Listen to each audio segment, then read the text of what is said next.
Assalamualaikum warahmatullahi wabarakatuh. Alhamdulillah salatan wa salaman ala rasulillah amma ba'du. Fa ya ashabul fadail, Bapak Kiai Haji Sahal, Kang Tubagus Moki, Kiai Ridho, dan yang lainnya, para hadirin peserta seminar Pondok Pesantren Al-Ikhlas Aqsal Madinah. Tidak akan panjang karena memang waktunya terbatas dan beberapa materi tentang yang sedang kita jadikan bahan diskusi itu sudah saya sampaikan tadi di dalam ceramah umum tentang nasab Ba'lawi. Secara garis besar bahwa para habaib yang mengaku keturunan baginda Nabi besar Muhammad SAW itu bukanlah keturunan baginda Nabi besar Muhammad SAW. Baik dilihat dari sisi ilmu nasab, ilmu sejarah, tes DNA dan akhlak, jauh panggang daripada api mereka ini sebagai keturunan Nabi besar Muhammad SAW. Dan kesimpulan itu diperkuat oleh bukan hanya dari berdasarkan tesis saya, tetapi berdasarkan juga dari kesimpulan ilmiah scientific modern berupa tes DNA yang dilakukan oleh anggota Badan Riset dan Inovasi Nasional Bapak Dr. Sugeng Sugiharto dan Bapak Dr. Ari Kaim. Bapak Dr. Sugeng ini sering keluar di media sosial baik melalui YouTube maupun melalui Facebook. Ada Dr. Ari Kaim yang jarang keluar, tetapi sebenarnya beliaulah yang paling keras menolak Ba'lawi sebagai keturunan Nabi besar Muhammad SAW. Beliau orangnya jarang mau keluar, tetapi selalu memberikan masukan kepada saya melalui Japri tentang penguatan apa yang disampaikan oleh Dr. Sugeng Sugiharto bahwa para habaib ini bukanlah keturunan Nabi dari sisi DNA.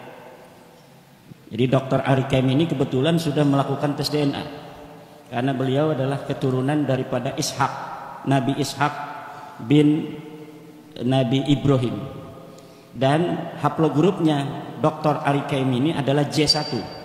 Beliau turunan Belanda, beliau orang turunan Belanda, ibunya orang Indonesia. Sejak zaman penjajahan dulu beliau ini anak Belanda. Kemudian hasil tes DNA pun beliau ini presisi bahwa memang beliau keturunan orang Eropa, walaupun wajahnya ini sudah mirip dengan wajah-wajah Indonesia, tetapi karena keturunan daripada ayah dari Eropa, beliau ini masih J1 dari turunan Nabi Ishak. Jadi di Eropa itu masih ada turunan Nabi Ishak yang asli. Di Eropa itu ada turunan Yahudi Askenazi, yaitu Yahudi Khazar yang garis perempuan, anak-anak mereka dinikahkan dengan bangsawan-bangsawan di Inggris, bangsawan di Jerman. Kemudian haplogrup mereka ikut ke ayah mereka Eropa, tetapi dari ibunya itu turunan Khazar sama dengan Ba'lawi ini. Kalau Ba'lawi ini turunan garis laki dari orang-orang Khazar, haplogrupnya G. G itu adalah orang Khazar yang masuk ke dalam agama Yahudi, kemudian disebut dengan Yahudi Khazar. Haplogrupnya itu masih G semua. Ada juga di Mesir, orang Mesir yang berhaplogrup G itu cuma satu. Dari mumi-mumi yang ditemukan di Mesir itu semuanya R. Fir'aun itu garis lakinya R. Dan raja-raja di Mesir muminya itu di tes DNA itu hasilnya R. Tapi ada satu makam yang lebih besar, makamnya lebih cantik, lebih indah, itu haplogrupnya beda. Ini aneh para peneliti, kok haplogrupnya G ini? Ternyata bukan turunan Fir'aun, bukan daripada orang Mesir asli. Dia adalah orang Khazar yang punya anak perempuan, dinikahkan dengan Fir'aun. Kemudian anaknya itu, anaknya daripada anak perempuannya Yuya, namanya Yuya. Yuya punya anak perempuan, dinikahkan dengan Fir'aun. Kemudian dia bergelar the father of God, ayah dari Tuhan. Karena apa? Mantunya dia ini Tuhan. Firaun itu kan, ana rabbukumul a'la, dan dia mengaku sebagai the father of God. Nah, saya pernah nanya sama Dr. Sugeng, Pak Dokter, coba ini dari Ba'lawi ini hasil G ini kan sama tuh dengan Yuya, apakah ini jalur ponakan apa lurus? Jadi uji di komputer ini kayaknya lurus ya gitu ya. Lah itu dari sisi DNA. Kalau dari sisi ilmu nasab itu berdasarkan kitab-kitab yang ada di abad ke-5, ke-6, ke-7 itu kan sudah ada kitab. Jadi kitab nasab di abad ke-5 Hijriah. Ketika Alwi itu katanya wafat tahun 400 Hijriah, itu sudah ada kitab nasab yang ditulis namanya Tahdhibul Ansab karya Al-Ubaidili. Kemudian Al-Majdi di abad ke-5 itu karangan Al-Umari. Kemudian ada Muntaqilatut Talibiyah karya daripada siapa itu, Muntaqilatut Talibiyah. Itu tidak ada nama Ubaid disebut sebagai anak daripada Ahmad bin Isa. Kemudian pada abad ke-6 ada kitab yang disebut dengan kitab Asy-Syajarah Al-Mubarakah. Sama juga tidak ada nama Ubaid disebutkan sebagai anak Ahmad bin Isa. Ahmad bin Isa-nya ada disebutkan anak-anaknya, tapi tidak ada disebut Ubaid punya ayah nama Ahmad bin Isa dan ditulis sebagai turun Nabi, tidak ada. Di abad ke-7 ada kitab Al-Fakhri. Di abad ke-7 juga ada kitab Al-Asili. Ada abad ke-8 kitab As-Sabatul Musal. Abad 9 kitab Umdatut Talib. Itu tidak ada semuanya itu yang menyebut Ubaid itu adalah anak daripada Ahmad bin Isa. Lalu kapan mereka itu mengaku sebagai turun Nabi? Ya di abad 9. Ada seorang Ba'lawi namanya Ali bin Abu Bakar As-Sakran, dia menulis sebuah kitab namanya Al-Burqatul Musyiqah, lalu dia menuliskan silsilahnya sampai ke Rasulullah melalui Ahmad bin Isa itu. Jadi tertolak di situ. Tertolak karena tidak berdasarkan apa namanya kesamaan data antara yang diakui dan yang telah dicatat oleh para ulama di abad sebelumnya. Dari situlah kecurigaan itu kemudian membawa saya untuk meneliti lebih jauh setiap nama-nama itu yang diklaim oleh Ba'lawi sebagai imam. Ubaidillah itu jadi Imam Ubaidillah. Dia seorang mujtahid sama dengan Imam Syafi'i gitu. Saya cari di hari hidupnya Ubaidillah yaitu 383 Hijriah dia wafat. Ternyata di abad itu tidak ada satupun kitab fikih yang mencatat nama Ubaidillah sebagai imam. Kitab sejarah di Hadramaut, di Tarim yang menyebutkan nama seorang ulama namanya Ubaid tidak ada. Tidak ada sama sekali. Baik Ubaid maupun anaknya Alwi yang katanya seorang hadis, perawi hadis, tidak ada disebutkan. Alwi punya anak namanya Muhammad, tidak ada, ini orang fiktif semua. Muhammad punya anak namanya Alwi, fiktif juga, nggak ada orangnya itu. Alwi punya anak namanya Ali Qoli Qasam, nggak ada orangnya itu. Sejarahnya ditulis itu pada abad 10-11 dengan begitu tinggi beserta keramat-keramatnya, tidak terverifikasi di dalam kitab-kitab di mana dia hidup. Berbeda dengan Syaikhul Qadir Al-Jailani. Syaikhul Qadir Al-Jailani ada di abad ke-6, itu kitab abad ke-6 mencatat orang yang hidupnya bareng bahwa di Baghdad ada seorang Ibnul Jauzi. Ibnul Jauzi itu satu masa dengan Syaikhul Qadir Jailani. Ibnul Jauzi menulis kitab, dia mencatat nama Syaikhul Qadir Jailani, seorang ulama besar, pengarang kitab. Kemudian dia ahli dalam bidang ilmu tasawuf. Doharat karamatuhu alal mala, keramat-keramatnya muncul di hadapan orang. Itu dicatat. Itu bukti bahwa sosok ini ada.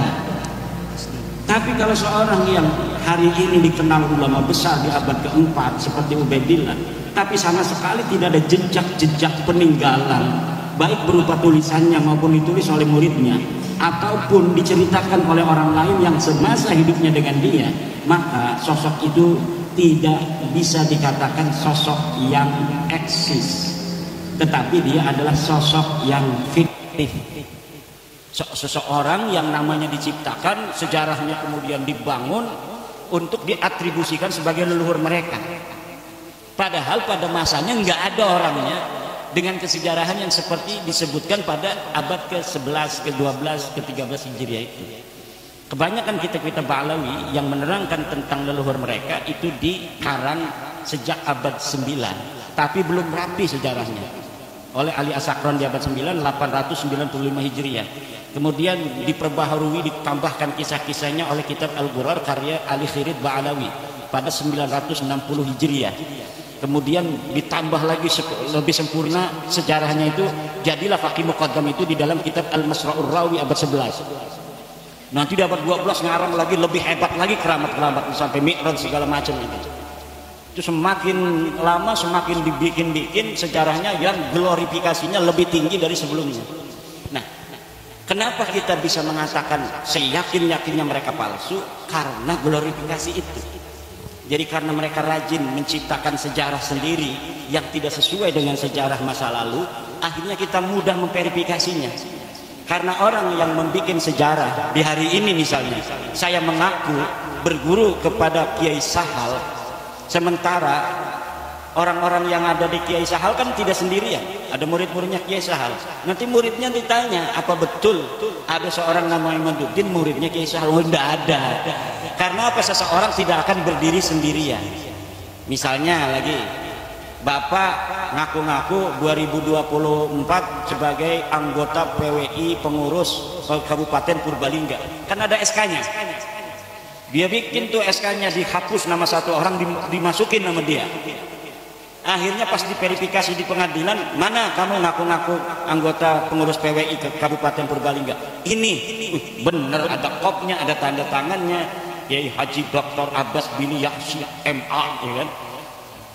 Pas coba yang lain diambil juga 3, sama tanda tangannya sama, kopnya sama, tanggalnya sama, tapi ini mah namanya Jainuddin, pas ini mah Baklawi namanya. Karena yang merubah si Baklawi sendiri. Coba yang lain lagi, yang SK-nya yang sama, ternyata memang ini beda sendirian. Ditetapkanlah yang beda sendirian, ini nama Baklawi ini palsu. Karena pas sejarah tidak pernah lahir sendirian, dia akan terkait dengan orang-orang lain. Dan cara itulah yang saya dapatkan untuk mengetahui kebohongan-kebohongan sejarah Baklawi dengan memuqabalah antara satu kitab dengan kitab yang lainnya, satu manuskrip dengan manuskrip lainnya, kesejarahan yang mereka ciptakan kemudian dapat terverifikasi kedustaannya karena ada kesaksian kitab-kitab yang lain yang tidak menyebutkan nama yang disebutkan oleh Baklawi ini. Contoh, sebentar lagi, Muhammad Shahid Mirbad, katanya dia ulama besar yang ada di Mirbad. Dia guru dari Imam Al-Qal'i. Saya cari Imam Qal'i ini siapa? Ulama besar. Disebutkan di dalam tulisan orang lain, Imam Qal'i ini adalah ulama paling besar di Mirbad. Siapa gurunya? Tidak ada gurunya disebut Muhammad Shahid Mirbad. Dan dia menyebutkan nama-nama gurunya, disebutkan nama-nama muridnya. Tidak ada orang yang namanya Muhammad Shahid Mirbad disebut, baik sebagai guru, sebagai murid, atau sebagai sahabat. Saya cari seluruh kitabnya itu yang ada di abad ke-6, ke-7, nggak ada yang menyebutkan seorang di Mirbad ada yang namanya Muhammad bin Ali Shahid Mirbad. Jadi besarnya nama Muhammad Shahid Mirbad di abad 11-12 itu yang ditulis dalam kitab Baklawi tidak terverifikasi di masanya, karena kitab yang ditulis di masa itu sudah banyak dan sama sekali di Difar tidak ada ulama yang bernama Muhammad bin Ali Shahid Mirbad. Bahkan nama Shahid Mirbad terverifikasi nama orang lain. Jadi ada sebuah kitab menyebutkan Shahid Mirbad itu untuk seseorang namanya Muhammad Al-Akhal Al-Manjawi Shahibu Mirbad. Jadi Ahmad bin Muhammad Al-Akhal Shahid Mirbad itu nama raja di Mirbad. Diambil nama Shahid Mirbadnya itu menjadi apa namanya gelarnya dia. Muhammad bin Ali-nya diciptakan. Muhammad bin Ali-nya diciptakan dan terverifikasi nama ini fiktif. Begitu pula keramatnya Faqih Muqaddam. Muqaddam bisa Mi'raj segala macam, tidak ada. Tidak ada orang di masa Faqih Muqaddam yang menulis Faqih Muqaddam sebagai ulama, tidak ada. Jangankan keramatnya besar, sebagai ulama saja tidak ada.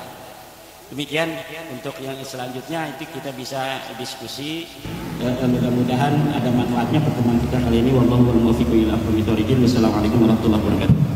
Waalaikumsalam warahmatullahi wabarakatuh. Beri tepuk tangan buat beliau.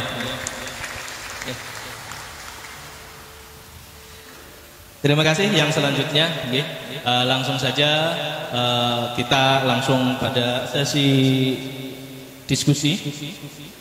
Ya, sesi diskusi dan sesi tanya jawab. sebelumnya kita sepakati terlebih dahulu ya, acara kita maksimal sampai jam 5, maksimal sampai jam 5. Monggo untuk pertama Sohibul Wilayah Pak Wahid, monggo.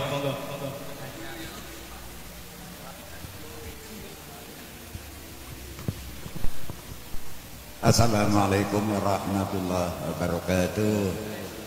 Hadratul muhtaramin wal mukarramin ingkang kawula mulyakaken, Sohibul Fadail wal Karomah Kiai Haji Imaduddin Usman Al-Bantani dan guru saya Sohibul Fadail wal Karomah Ustadz Sahal Kiai Haji Sahal Abdullah Al-Hafid dan lain-lainnya tidak bisa saya sebutkan satu persatu.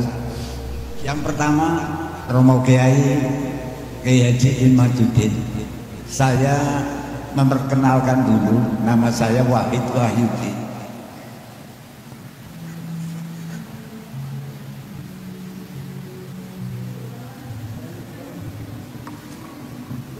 Nama saya Wahid Wahyudi yang tadi disebutkan oleh moderator Sohibul Wilayah. Dan pertama saya menerima Al-Mukarram Sohibul Fadail Pak Ustadz Zahal Abdullah. Saya mengucapkan banyak-banyak terima kasih atas pencerahannya yang ditunggu-tunggu oleh warga NU, karena saya lahir juga sudah NU. Di perut ibunya saya juga NU, tapi alhamdulillah saya tunggu-tunggu guru-guru saya juga merasa ketakutan. Kalau ada Habib bagaimanapun tetap dihormati karena mengaku zuriatul Rasul. Nah, dari dulu kok gak ada Pak Imaduddin, Pak Yai, kok dari dulu tidak ada. Tapi mboten napa-napa, terlambat, lebih baik terlambat daripada kecepatan masuk rumah sakit. Itu filosofinya naik kendaraan. Saya teringat barangkali salah, apa betul saya sih dari dulu kurang senang sama Habib. Guru saya itu mengajarkan begini, kok nanti salah ya tolong nanti direvisi. Jadi yang punya anak-anak sama yang nggak usah bertanya, nggak pengen, okay? Itu kata guru saya, laisal ansub bin nasab walakinnal ansub bil ilmi wal amal. Sehingga itu saya senang sekali, karena dengan ilmu kita tahu, apalagi tadi diberikan pencerahan oleh Al-Mukarram sangat luar biasa. Kok yang bangkit, kok yang di pinggir kali Laping dulu, bukan di pusat, padahal kita menunggu sudah babak belur. Pak Yai sudah babak belur, Yai seluruh Indonesia, tapi kok PBNU-nya kok diem-diem saja kayak umpetan gitu loh ya. PBNU-nya itu untuk bemper saya, karena saya orang awam. Ya apalagi PCNU Kabupaten Purbalingga ya orang punya daya kekuatan, karena yang di pusat saja diam. Nah, untuk itu sekali lagi saya doakan Al-Mukarram Bapak Haji Imaduddin, mudah-mudahan setelah memberikan pencerahan diberikan keselamatan, dan terus silahkan bawa ke seluruh Nusantara. Mudah-mudahan kita yang mendengarkan tausiahnya tadi mudah-mudahan mendapatkan pengertian yang bermanfaat. Sekali lagi saya ucapkan terima kasih, dan alhamdulillah lewat Al-Mukarram hadir di Pondok Pesantren Aqsal Madinah, jadi ngerti PBI. Saya kemarin nggak ngerti, alhamdulillah saya jadi ngerti. Demikian yang saya sampaikan, kurang lebih dan mohon maaf yang sebelumnya. Assalamualaikum warahmatullahi wabarakatuh. Waalaikumsalam warahmatullahi wabarakatuh. Oke, terima kasih pada Pak Kiai Wahid. Ini semacam testimoni. Saya kira hampir sama. Monggo yang selanjutnya. Ya, monggo dari Purbalingga. Sebelumnya saya kasih waktu pertanyaannya maksimal 2 menit. Nggih. Curhat pun maksimal 2 menit. Kalau tadi saya nggak berani nyegah ini kan. Assalamualaikum warahmatullahi wabarakatuh. Kula Hadi Iswanto saking Purbalingga. Niki sami, jadi saya tidak bertanya tetapi testimoni.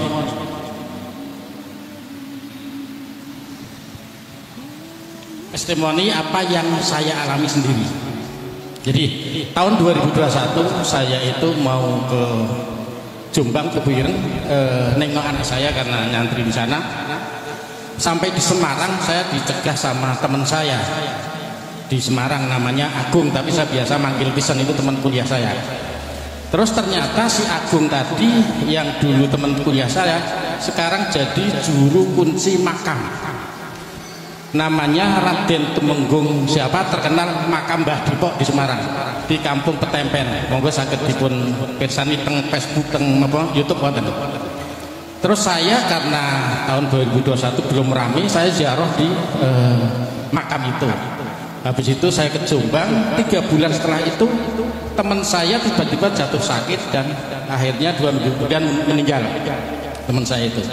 Tetapi beberapa hal yang dapat saya sampaikan di sini, waktu saya ketemu dengan teman saya itu hampir tiap tahun teman saya itu setor hasil infak makam itu ke Abah Lutfi bin Yahya Pekalongan.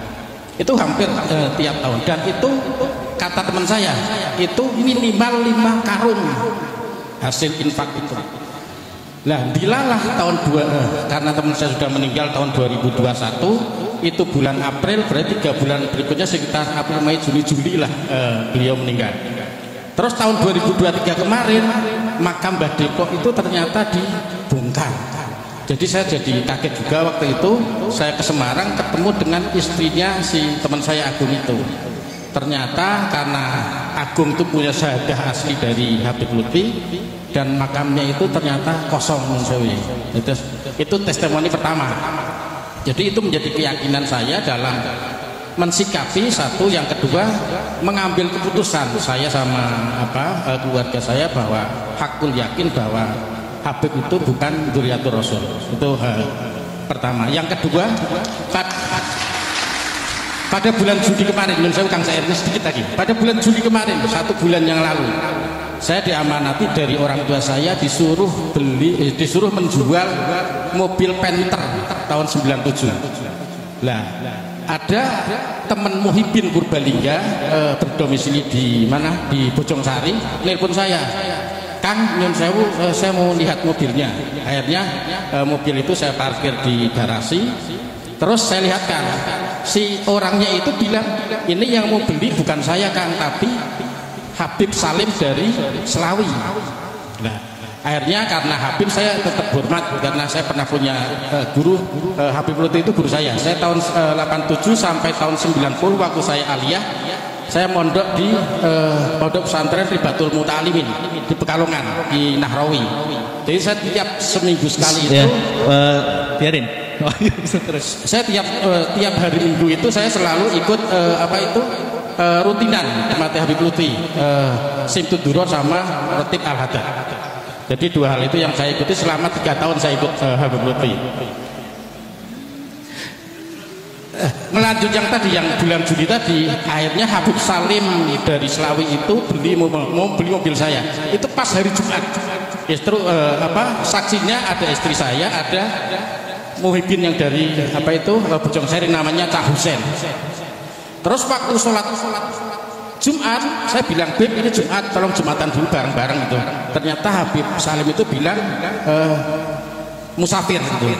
Dari Selawi ke sini, saya bilang itu terserah ente, Beb, mau ke musafir atau tidak, yang penting saya sudah mengingatkan. Habis Jumatan saya ngasih makan, saya kasih makan, saya belikan makan. Itu ngobrol sampai lebih dari jam 4, artinya sudah waktu asar sudah selesai. Artinya di situ ada Habib, ada Cak Husen yang memang tidak sholat Jumat, tidak duhur sampai asar. 2 Dua hal itu yang menjadikan keyakinan saya bahwa ternyata memang nggak mungkin kalau dzurriyyah Kanjeng Nabi itu syariat tidak melakukan. Jadi pasti itu bukan dzurriyyatur Rasul. Jadi begitu. Iya. Matur nuwun. Assalamualaikum warahmatullahi wabarakatuh. Nggih, monggo yang selanjutnya ini testimoni berarti nggih dari Purbalingga. Mau selanjutnya Pak Heri, ini ada dua Pak Heri ini. Pak Heri yang mana?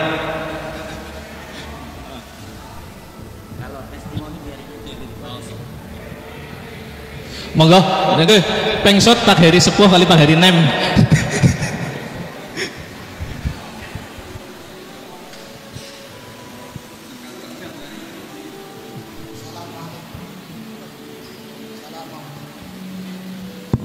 Assalamualaikum warahmatullahi wabarakatuh. Hadratul Muqtaramin Sahibul Bait Kiai Haji Syah Abdullah, Hadratul Muqtaramin sepuh bini sepuh, Hadratul Muqtaramin ingkang kula mulyakaken ugi Kiai Haji Imaduddin Usman. Saya yang pertama ada dua sesi ya. Yang pertama memberikan apresiasi dan penghargaan terhadap Kiai Haji Imaduddin Usman, karena saya sebetulnya sudah lama mempelajari secara ketertarikan tesis. Pada tahun 2018 saya itu kaget ini, pada saat itu ada sebuah kiai dari Banten yang nulis tesis tentang pembatalan nasab Ba'alawi. Terus saya tanya, saya buka literasi dan saya cari kurikulum vitae kiai kok berani. Jadi saya mengasih rivet kepada Kiai Haji Kiai Imad. Yang jelas pada saat itu saya membuka tesis dan sedikit membuka tentang prokes-prokes perdebatan antara Kiai Imad dengan Gus Rumeh. Pada saat itu mendebatkan kitab-kitab di abad ke-4, ke-5, ke-6, ke-7, ke-8, dan terakhir membahas kitab yang dikarang oleh Ali Sakron yang mencantolkan nasab Ubaid bin Ahmad yang termasuk Ba'alawi. Jadi yang pertama saya mengasih apresiasi keberanian Kiai Imad tentang tesisnya. Dan yang kedua, permasalahannya adalah karena yang menghormati dan yang mentakdimi itu Habib Ba'alawi itu orang NU sendiri. Permasalahannya adalah bagaimana bisa bersinergi antara tesis yang dibikin oleh Kiai Imad dengan kepengurusan PBNU. Saya mendengar dan menyaksikan pidato Rais Am PBNU Kiai Haji Miftahul Akhyar yang sangat kontradiktif dengan Kiai Imad gitu loh. Di situ apakah warga NU ini menjadi ada terpikiran? Kalau saya ya secara ilmiah, secara tesis ya ilmiah, kita bisa dimusyawarahkan antara Ba'alawi dengan tesisnya Kiai Imad. Kalau di situ RA berani untuk memusyawarahkan bertemu dengan Kiai Imad biar PBNU untuk memfasilitasi. Iya. Jadi nanti ada titik temu. Jadi terima kasih, sudah saya catat intinya pertanyaan. Assalamualaikum warahmatullahi wabarakatuh. Waalaikumsalam warahmatullahi wabarakatuh. Monggo silakan. Monggo yang depan nanti Pak Heri. Yang depan dulu. Assalamualaikum warahmatullahi wabarakatuh. Yang saya hormati Kiai Imad, yang saya hormati Sohibul Mahad Kiai Sehal. Sebenarnya kita semua mempunyai perasaan yang sama. Bahkan hampir seluruh Indonesia kita mempunyai perasaan yang sama, yaitu mempunyai tanda tanya terhadap para habaib, para habib. Nah, untung ada seseorang yang berani menarik pelatuk, sehingga pelatuk yang lama sudah siap, ini tidak ada yang berani memicu. Alhamdulillah Kiai Imad lah orang yang berani mengambil senapan kemudian menarik picu itu, menarik pelatuk itu sehingga meledak. Lah dari ledakan inilah bermacam-macam kontroversi itu terjadi. Sehingga nyuwun sewu kepada Kiai Imad, walaupun secara formal, secara organisasi NU masih menafikan panjenengan, masih tidak mempercayai tesis panjenengan, tapi insya Allah banyak warga negara Indonesia yang sepakat, yang mendukung gerakan panjenengan. Oleh karena itu PR untuk panjenengan, yaitu panjenengan mohon untuk mencari jalan searif mungkin sebaik-baiknya untuk mendekati para kiai sepuh yang masih hormat, yang masih ta'zim, yang masih ya nyuwun sewunya di bawahnya para habaib. Lah kiai-kiai itulah monggo panjenengan dekati. Gerakan Imaduddin ini mempunyai PR untuk mendekati bagaimana caranya agar para kiai sepuh yang menolak panjenengan itu bisa luluh. Sekian, assalamualaikum warahmatullahi wabarakatuh. Ya, terima kasih. Yang satu lagi, monggo. Assalamualaikum warahmatullahi wabarakatuh. Abdurrahman Sen dari Balai Raksa. Terima kasih kepada Kiai Haji Sahal Abdullah. Terima kasih kepada Kiai Haji Imaduddin Al-Bantani. Hari ini saya lega sekali. Setelah puluhan tahun saya menunggu bahwa Habib Rizik bersama Abdurrahman Wahid berbeda, dan hari ini saya lega, saya pendukung Abdurrahman Wahid, ternyata Habib Rizik hilang. Yang kedua yang duduk di sini, ya Imad, Muhibbin, Habib Lutfi semua. Belum tentu. Nanti duduk, jangan duduk jawab. Sampai bukti di Masjid Balai Raksa ingin kedatangan Habib Lutfi, tidak sampai batunya dibawa ke Palongan, ditandatangani, tanda tangannya masih ada di Masjid Balai Raksa. Itu pertanda bahwa di sini masih Muhibbin Habib Lutfi bin Yahya. Kalau hari ini saya nggak tahu. Kemarin.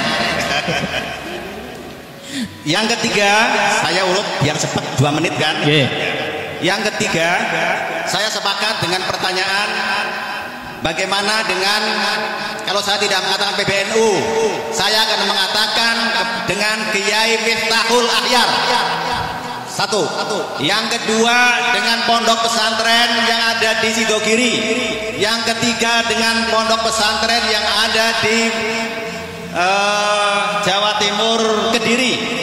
Dan bagaimana menyikapi seorang kiai dan anak buahnya yang umatnya ribuan juga masih tetap tidak ke Kiai Imad, juga tidak ke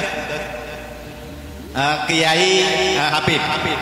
Bahkan Habib itu bernaung di situ, yaitu, dan saya salah satunya adalah Muhibbin Mbah Maimun Zubair. Tapi saya sudah menentukan sikap, saya mendukung Kiai Imad. Mbah Maimun Zubair beserta kiai-kiai di bawahnya belum ada yang memberikan sikap tegas. Itu yang di tengah-tengah.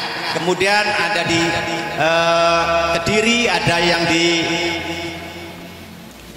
Peloso itu, kemudian di Sidogiri. Bagaimana sikap kita ditambah dengan Kiai Miftahul Ahyar. Langkah-langkah itu. Kemudian saya sampaikan jazakumullah khairul jaza. Semoga Kiai Haji Sahal Abdullah panjang umur, manfaat sebagai panutan kita.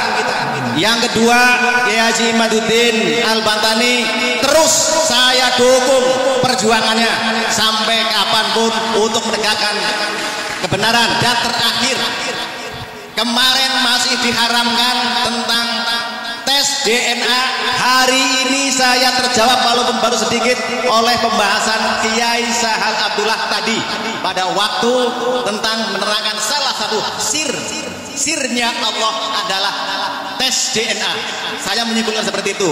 Maka saya bangga hari ini ada sedikit terjawab tentang yang mengharamkan tes DNA. Wallahu muwaffiq ila aqwamit thoriq. Assalamualaikum warahmatullahi wabarakatuh. Waalaikumsalam warahmatullahi wabarakatuh. Ya, terima kasih. Ini sesi pertama ya. Saya tangkap dari beberapa yang telah disampaikan oleh para kiai, para bapak semua tadi, itu ada yang curhat, ada yang testimoni, dan ada yang bertanya. Nah, saya catat yang bertanya saja. Yang pertama ini kepada Kiai Imaduddin, bagaimana supaya bisa bersinergi antara tesis Kiai Imad dengan PBNU. Ini yang pertama. Kemudian yang kedua, ini kayak semacam minta tolong ya, atau perintah gitu. Ya Pak Heri, ini perintah nanti harus nyangoni ya Pak Heri.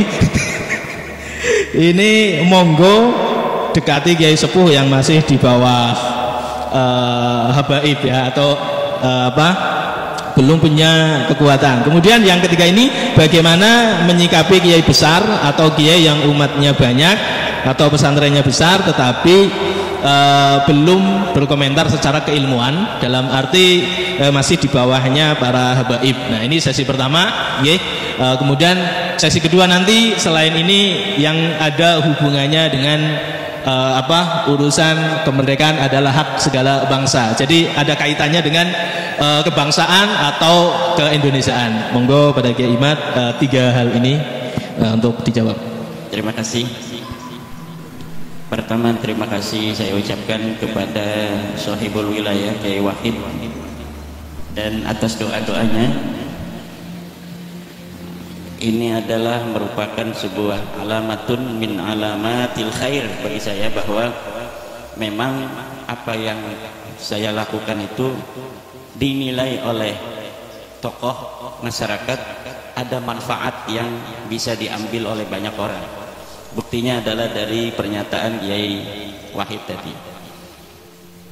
Untuk pertanyaan bagaimana upaya saya untuk agar pembahasan penelitian tesis saya itu bersinergi dengan PBNU, ya saya kira secara kelembagaan PBNU pada hari ini tidak ada kata menolak tesis saya, walaupun memang belum ada kata menerima tesis saya. Tidak ada. Ada beberapa tokoh di PBNU hari ini yang mengatakan terlihat nampak berseberangan itu kan cuma satu orang. Yang jelas-jelas itu beliau menolak. Itu pun beliau menolak bukan pada isi daripada tesis saya. Yang beliau tolak itu adalah karena menurut beliau saya kelihatannya maksa orang untuk mengikuti saya, bahwa Baklawi ini bukan turunan Nabi. Gus Fahrur itu mengatakan bahwa dia bukan menolak isinya, tapi menolak saya kelihatannya memaksa orang untuk percaya bahwa Baklawi itu bukan turunan Nabi. Yang dia inginkan katanya kalau sudah buat tesis membatalkan, ya udah, orang mau percaya mau tidak itu biasa perbedaan pendapat. Nah, itu di situ. Padahal memang saya ketika mengatakan bahwa Baklawi ini bukan keturunan Nabi, tidak ada memaksa orang. Misalnya Kiai Wahid, kalau nggak percaya awas, nggak ada itu. Adapun ketika terjadi sebuah dinamika dalam forum diskusi, yaitu adalah penguatan dan pendalaman dari materi yang sedang dibahas. Misal ketika terjadi saya mengatakan hakul yakin bahwa para Baklawi Habib ini bukan turunan Nabi, itu adalah dinamika dalam sebuah forum, baik dalam sebuah debat, diskusi maupun dalam ceramah. Untuk apa?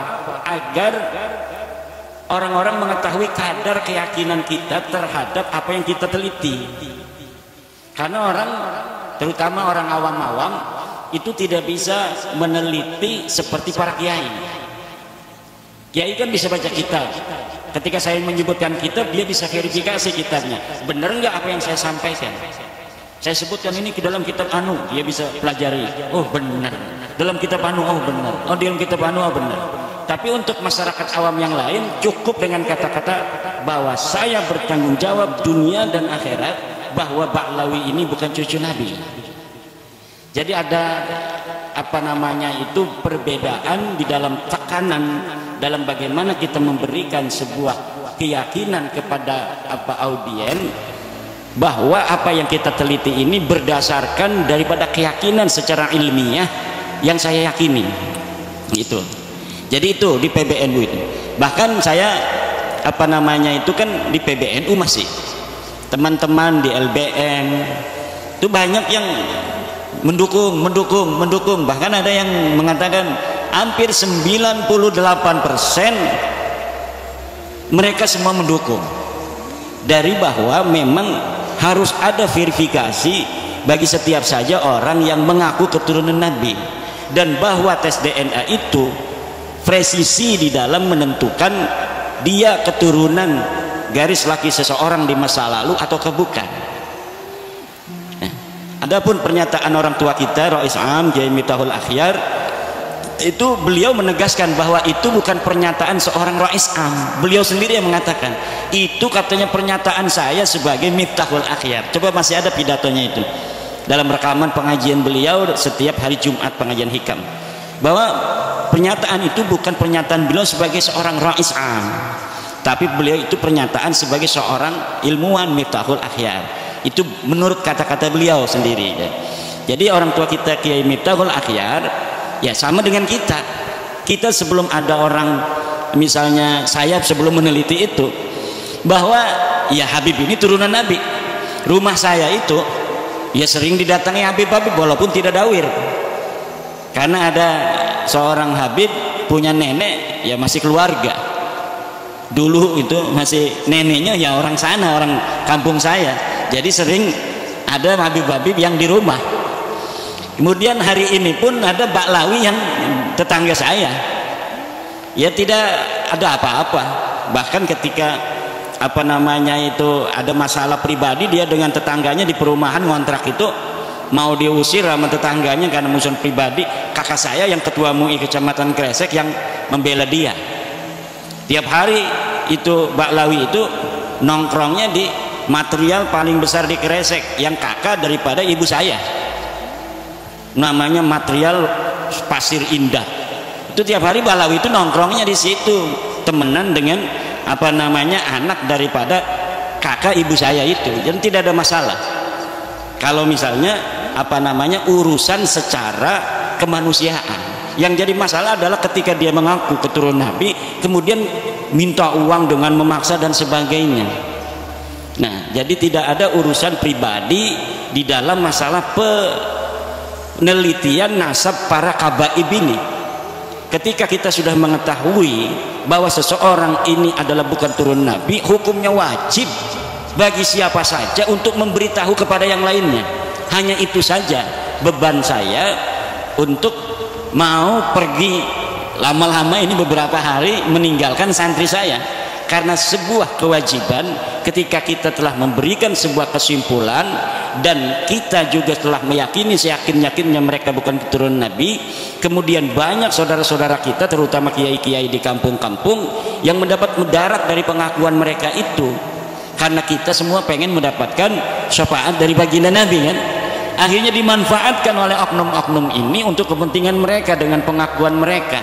Maka dengan adanya sahabat-sahabat PWI dari Banser yang luar biasa setiap hari, tambah ini mereka tugasnya itu adalah untuk menjaga orang-orang pejuang-pejuang yang sedang berjuang, yang bukan hanya saya, sudah banyak sekarang yang berani untuk mengatakan baik di media sosial maupun di pengajian-pengajian yang ketika dianggap tidak sejalan dengan para kabaib itu mukibinnya datang kan, itu PWI di situ langsung melindungi. Lain ini tugas yang sangat mulia dari PWI dari Banser di seluruh Indonesia ini sekarang, mulai walaupun paling masif di Pulau Jawa, paling masif lagi itu adalah di daerah Jawa Tengah dan Jawa Timur.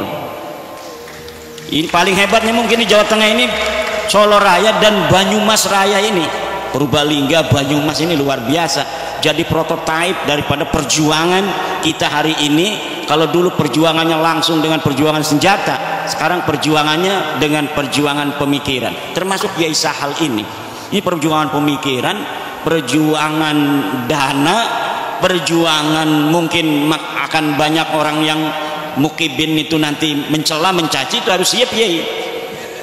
Jangan senyum-senyum aja ini. Saya itu wajah saya udah nggak ada rupa orang itu di Facebook itu.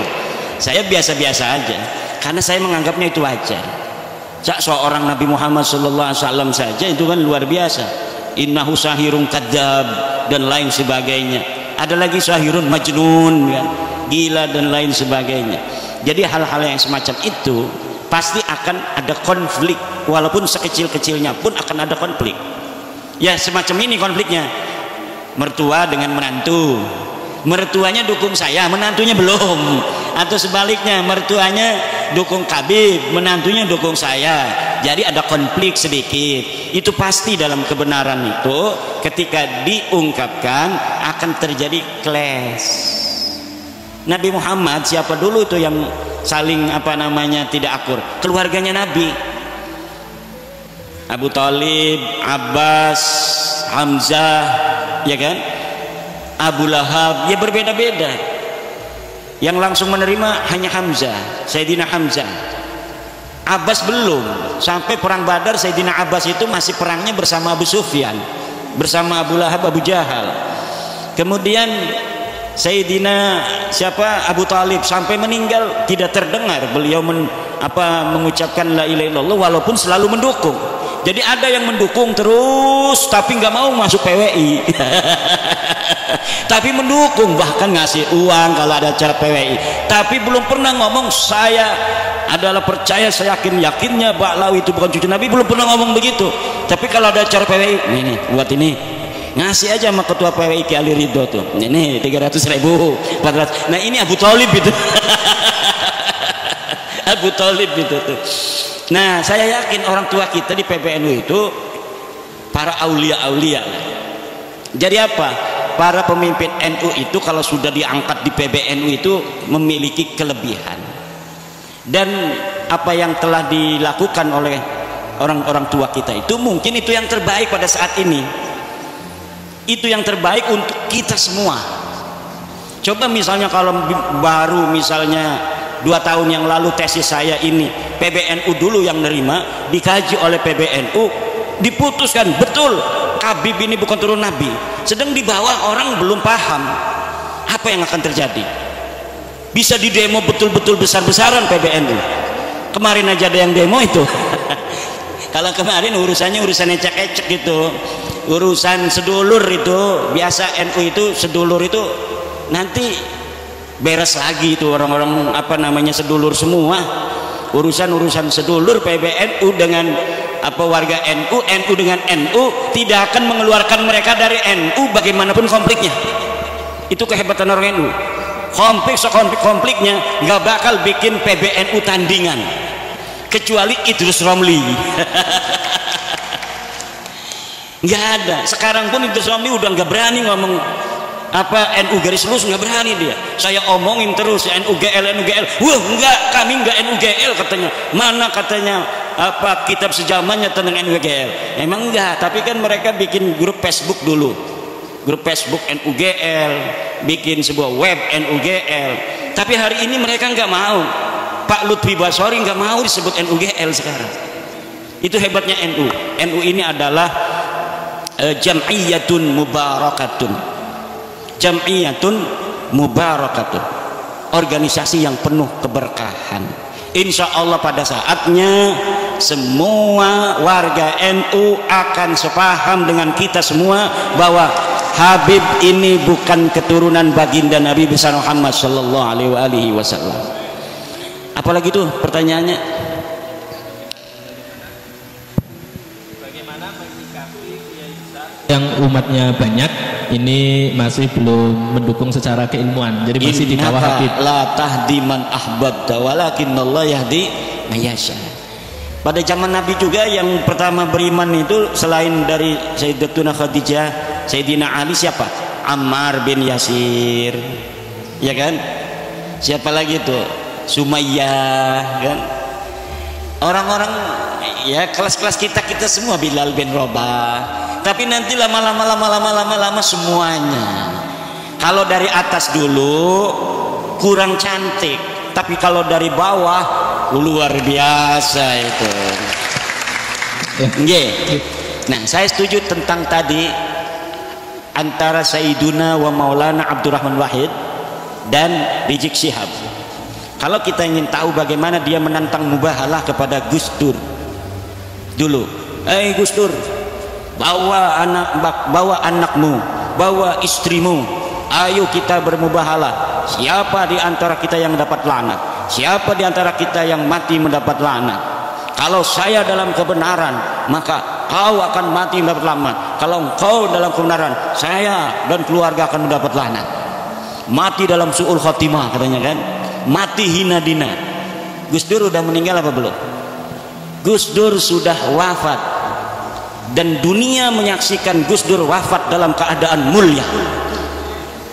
Gus Dur wafat sebagai seorang presiden yang diiringi sampai liang kuburnya dengan penghormatan paling tinggi dari negara Republik Indonesia, dihadiri oleh presiden dengan iringan la ilaha illallah oleh para santri. Ribut antara pas pampres, antara protokol negara dengan protokol santri. Pas pampres pengennya pakai dar der dor, santri ya ilaha illallah, ngacak semuanya, pengen menghormati Gus Dur untuk terakhir kali. Ketika dia sudah ditanam, sudah didafnu, kemudian mulai dari dia itu dikubur, doa-doa suci dari masyarakat untuk dia sampai hari ini tidak pernah berhenti. Ini menunjukkan Gus Dur radhiyallahu anhu wafat dalam kemuliaan. Ketika hidup dia hidup dalam kebenaran, menegakkan kebenaran, dan ketika wafat dia wafat husnul khatimah, wafat dalam keadaan mulia.